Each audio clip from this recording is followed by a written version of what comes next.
Tim is a 2024 independent slasher horror movie. Co-produced, co-written, and directed by Michael Levy.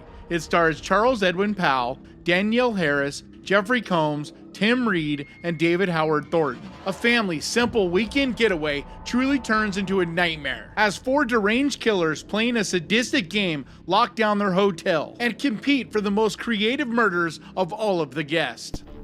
Everything's locked up. Every door in this damn place is that way.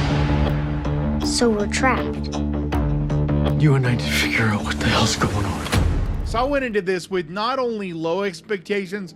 To be honest, I expected to not enjoy myself with this because lately a lot of these little indie movies like this turn into something like Winnie the Pooh Blood and Honey, where it's too long of a runtime, the story doesn't make sense, it tries to be funny, but it's not actually funny. It has a couple cameos to try to sell extra tickets, but they're not really utilized. They're not actually playing roles. They're just a very small little glimpse of that actor you recognize. But I was very surprised by this because not only was I entertained, I actually had a really good time with it. In a lot of ways, it reminded me of Hatchet. It just has that sense to it where it's having a good time. It knows what it is. It's fun. It's funny.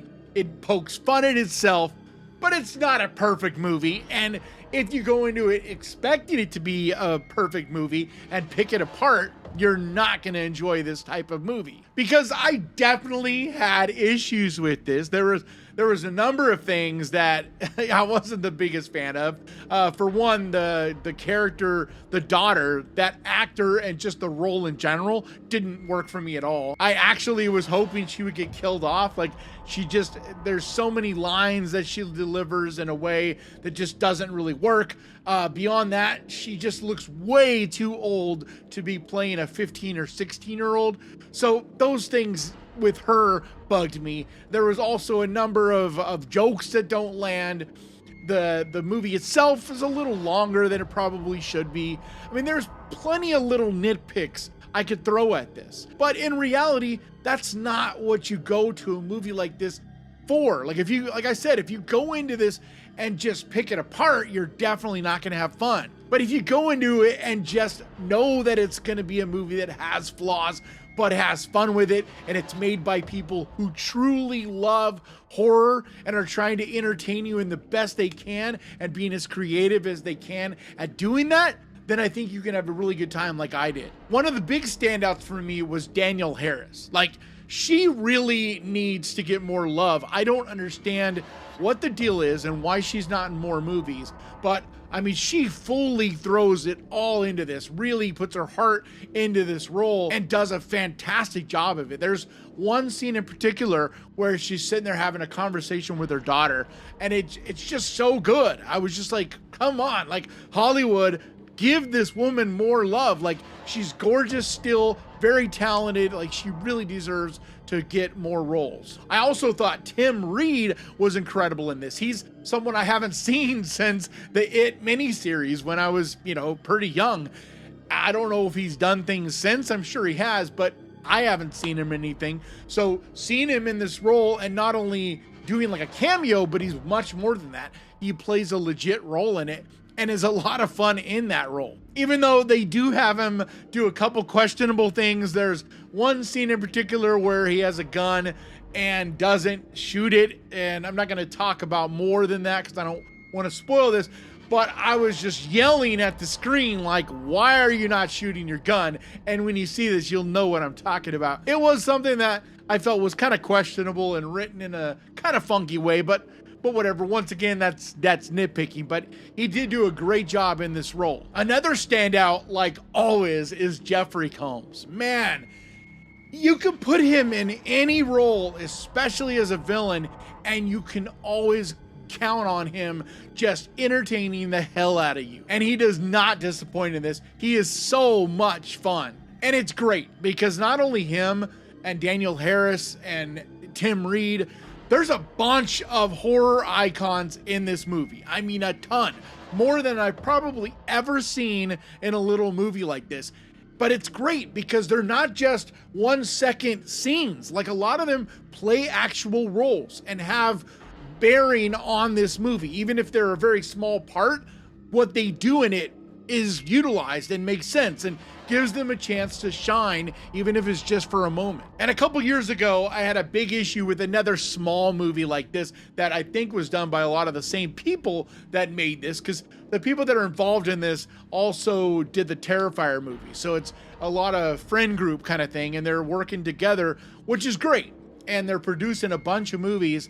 But the Mean One from a couple years ago, I had a lot of issues with, but my biggest issue in it was you have David Howard Thornton, who we know as Art the Clown can give an incredible performance with just his body language and his mannerisms, even without talking. And he was so underutilized in the Mean One. It felt like there was no reason to really put him in the movie, and I was just frustrated with that. But this movie, on the other hand, uses him in a great way. He isn't a huge character, but he's playing a crucial role and gets to have a ton of fun with it and does a really great job with what he's given and gets a chance to really shine in a lot of scenes in this. But definitely stick around through the credits, because there is a great cameo final scene in this movie that you don't want to miss. And with that being said, I'm also not going to mention the other names of the horror icons that are in this. If you Google search it, it's easy to find out who all is in this, but I'd rather you go in like me and be pleasantly surprised, because I was going into this fairly blind. I'd watched the trailer a while back, but that was it, and I didn't remember who was involved in this other than I remember Daniel Harris and Jeffrey Combs. And one of the biggest, brightest spots of this film, and one of the big reasons I'm sure you would even go see this, are the kills and the gore. And Damien Leone does the special effects in this, and he's just absolutely a special effects genius. Some of the kills in this are so creative, so fun, had me laughing out loud. There's even parts in this that I'm not even sure were meant to be funny, but if you have a demented mind like I do, I can almost guarantee you will laugh out loud. There's one scene at the very end of this movie that I really don't think was played necessarily to be funny, but at the same time, the tone of this feels very much like Terrifier. Like, they get the sense of humor that us twisted horror fans have. And so I also wouldn't be surprised if that was meant for laughs, but it just comes out of nowhere, and I don't want to spoil it, but it comes out of nowhere, and I just thought was so funny. I literally was laughing out loud into the credits because it tickled my horror funny bone that much. I also thought the costume designs were really cool in this. They're very sadistic, very demented looking. They have a little bit of a hostile vibe to them. There's one in particular that's worn by one of the characters. I don't want to mention who's in it because it's a little bit of a surprise, but it has a little bit of a plague doctor mask to it. It's creative. I really love the white and the black.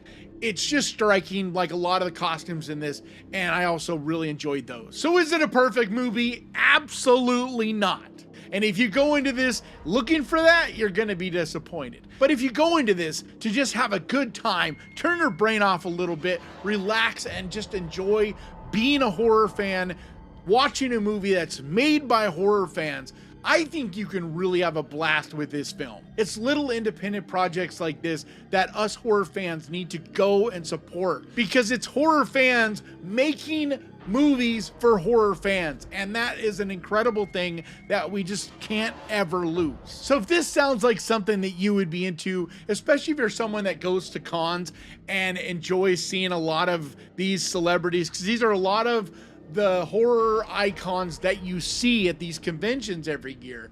So if you are someone that enjoys that world and enjoys those actors, this is something you can't miss. So definitely get out to a theater and support this. Showtime! But that's gonna do it for me today. I want to give a massive, huge, enormous thank you to the Ghost Pirate crew, to you guys over on Patreon, and to the channel members over here. You guys mean so much to me. And if you would like to help support this channel over on Patreon, there's a link down in the description. Or you can become a channel member by clicking on the join button down there and support the channel that way. But like always, thank you so much for watching. Please crush that like button. And remember, guys, horror can be fun. And if you enjoyed this, click right here to watch me talk about Strange Darling. And I'll see you guys next time.